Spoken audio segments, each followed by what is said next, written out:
Smile, say hello to the camera. Hello, camera. Hello, camera. Anyway, so we're walking down to the beach now. Is that okay with you guys? Yeah.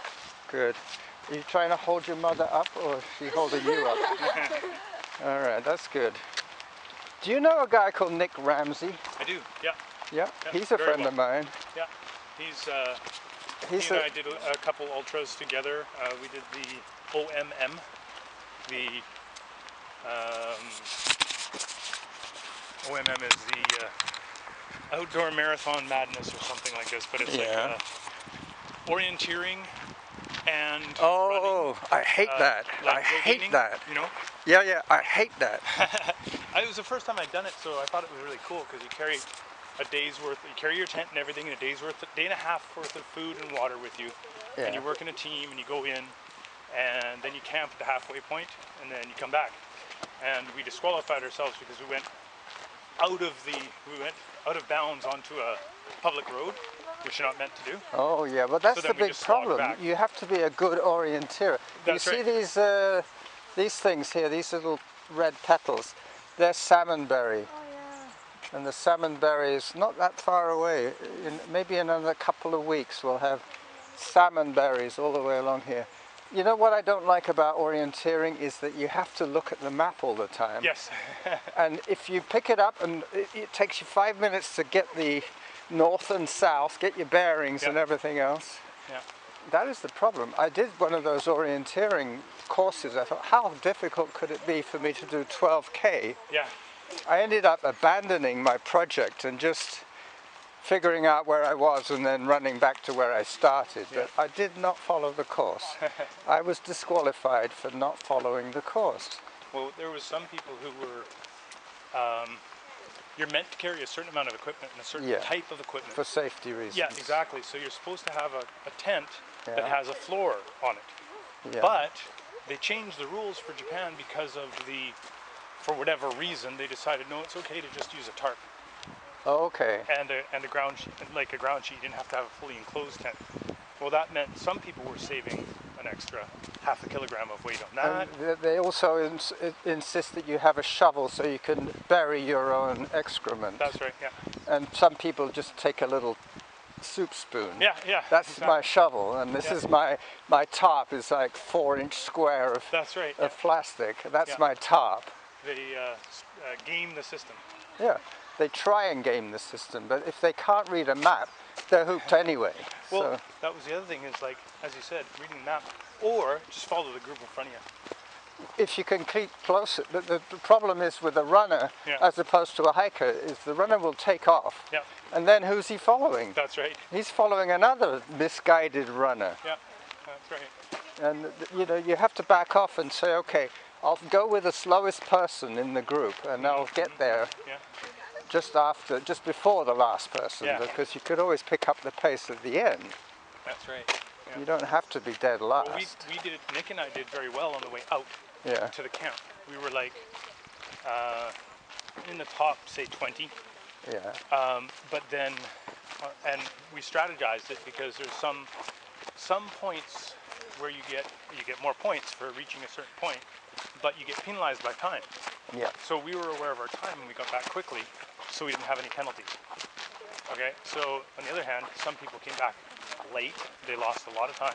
Yeah. And then the next day, we ended up making a simple mistake. You know, like we went this way instead of this way. Yeah. And it threw us off. And then it just ate up all our time. We just marched back, and I was dragging Nick up the hill. So this is where the salmon are supposed to be doing their work. This is where the salmon hatchery is supposed to be. This stream supports important fish habitat. Please protect your resource. But, as I say, every time there's flood surge in the creek, whatever's in the creek gets washed out into the ocean here. This isn't the Pacific, this is Harrow Strait. This is the Salish Sea. Okay. You're going to be sailing across the Salish Sea to... what we used to call Georgia Strait, but we're not allowed to anymore. Well, Georgia Strait has probably got a native name as well, but the Salish Sea is just common to both sides. Oh, I see. I thought the Salish Sea was a new name for Georgia Strait. Possibly. It's also called the Harrow Strait, but I think that name is now going to be relegated. Salish is at least named after a native tribe, Right. the coastal Salish Injun. This is new, these steps that they put in a few years ago. But you don't have the ocean right close to you No. when you're in Abbotsford. We're about an hour from it. So if we go to White Rock or, well, basically White Rock or Tsawwassen. That is San Juan Island, and that lump over there is what's it called? Orcas Island, and there's that Orcas Island 100-miler. I did that one year, but when I did it, it was a 50k or a 50-miler, and I think I did the 50k that year. But you can see the coastal mountains when it was not quite so hazy in Washington State, and you can see the North Shore Mountains. That other land mass behind that peninsula is Salt Spring Island. You're going to be sailing out just short of Salt Spring. You're going to be sailing from Sydney. But as you can see, it's low tide today. And they had some graffiti on that rock that they had to paint over. Somebody painted something, not particularly obscene, but you know, just anything painted on a rock. I really disapprove of people spoiling a beautiful sight by putting a swing up or putting a barbecue in there. You know, this is nature. You look at it, you appreciate it. You don't leave your mark. You don't get the spray paint out and say, go this way. Trail marking should be something very temporary. And discreet, That at will, least, yeah. What I did once, I was marking a course for an ultra marathon, and there was a certain section that was a little bit counterintuitive. Okay. So I decided to mark that section with popcorn, because I knew that by the next day it would be gone. Sure. But the trouble was, that night some guy came by with a dog, and the dog just went along eating all the popcorn. I was explaining to, I can't remember if it was my daughters or if it was my one of my students, that a calorie doesn't exist. No. It's just an arbitrary number. Right? Yeah. So you losing calories is kind of, or burning calories is kind of a misnomer. You don't actually burn calories, you burn fat, you burn grams of fat. Yeah. But we just quantify it in calories. That's right. And some apps like Strava, I think they do base effort on the calorie count. So it's either based on elevation change, like today, or on heart rates increase. Sure. I don't know whether one drives the other or whether the basic app just takes the calorie count from the elevation change. That could be it. Yeah, there's all kinds of different ways. Yeah, and there's some. quantifying. Yeah. And sometimes when I go on my e-bike, I have an e-bike. I don't drive a car anymore. Right.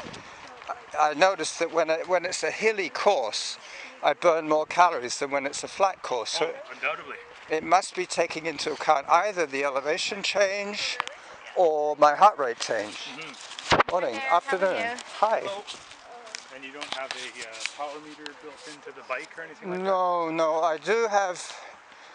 When I'm running or hiking vigorously, I wear my heart rate monitor on my armband. Yeah.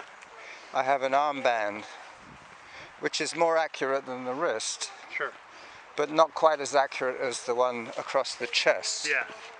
Yeah, I used the chest one for a long time, and it's great, very accurate. Problem is, you don't wash it often enough, it becomes like a biohazard.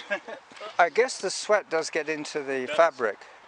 And the best thing we found out for old running t-shirts, socks, everything like that. Yeah. My wife takes the rice water that she rinses the rice in. Uh-huh. She lets that ferment, and then she soaks the t-shirt In that?